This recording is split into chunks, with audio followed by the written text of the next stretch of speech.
Me and FIFA have had a long relationship together. Some would say that relationship has lasted longer than some of my real life ones. Hello everyone, Bobster1984 here again, and you've guessed it from the title. Today I will be doing a review of FIFA 19, the Champions Edition. So this came into my possession yesterday on release day. The last few FIFAs have been very critical, let's put it this way, because not only have I not enjoyed the full product, I felt like EA was cheating the fans by not putting enough new content into particular career mode. The journey was very generic. It was, a very basic linear story where you had a couple of options and could go different career paths, but ultimately you do what EA want you to do in the game. Ultimate Team is a joke, as always. That was my quarrel with FIFA 17 and FIFA 18. Will that change in the time that I have played this? I've already made my mind up. No. EA still rely heavily on Ultimate Team. It's the only thing they're interested in. The major change this year is the introduction of the Champions League and Europa League. But we all know that they only picked up the license because Konami's contract ended. So it's not like they went out and spent millions to go and get that contract. So let's not, be sucked into the fact that they are trying to make the Champions League the ultimate mode in FIFA 19. The biggest problem I have with FIFA 19, in terms of the modes available, is there's absolutely nothing new.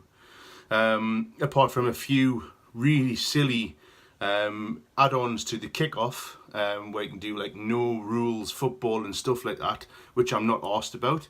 I used to do career mode videos. I used to do seasons. I thoroughly enjoyed doing them. The whole reason I would buy FIFA every year would be to do career mode. However, that excitement is dwindling now, I'm afraid, EA. Career mode has got nothing different about it. The addition of the Champions League does nothing for me. I'm not bothered. I didn't mind it the way it was, to be honest. A bit of presentation with the Champions League music does absolutely nothing for me in terms of wanting career mode to be different. It's not.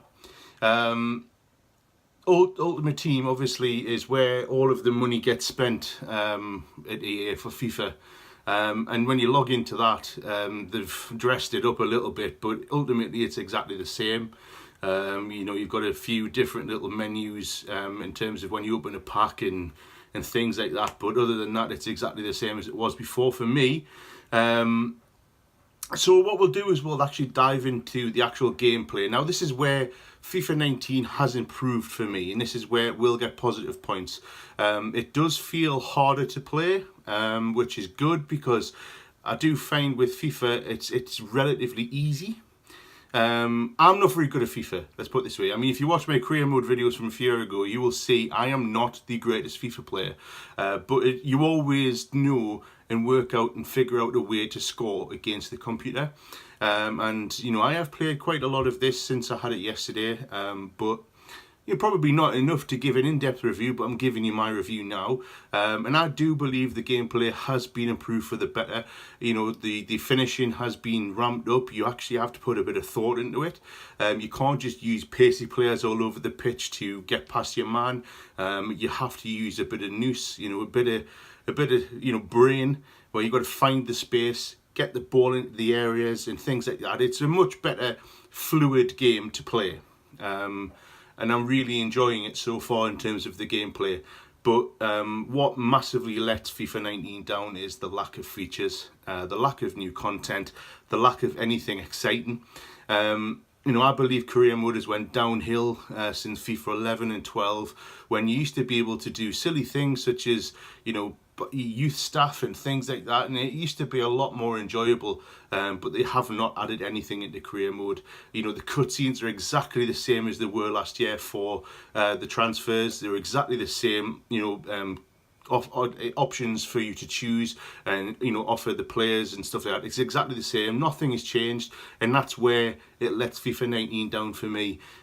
So my overall opinion is, if you are a massive FIFA player and you have always played them, such as me, you probably have already got the game on pre-order, if not already bought it. If you're on the fence and you are wanting to understand whether or not it is worth going by, and you're looking at this review, and hopefully this is going to give you some sort of an idea as to what you should do, I think you shouldn't buy FIFA 19 if you are looking for something completely different.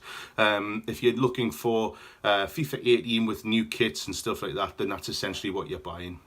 But I do enjoy the gameplay, but it's not massively different, let's put it that way, but it is enjoyable, and I will play this game a lot, but if you're on the fence, maybe it's not worth it.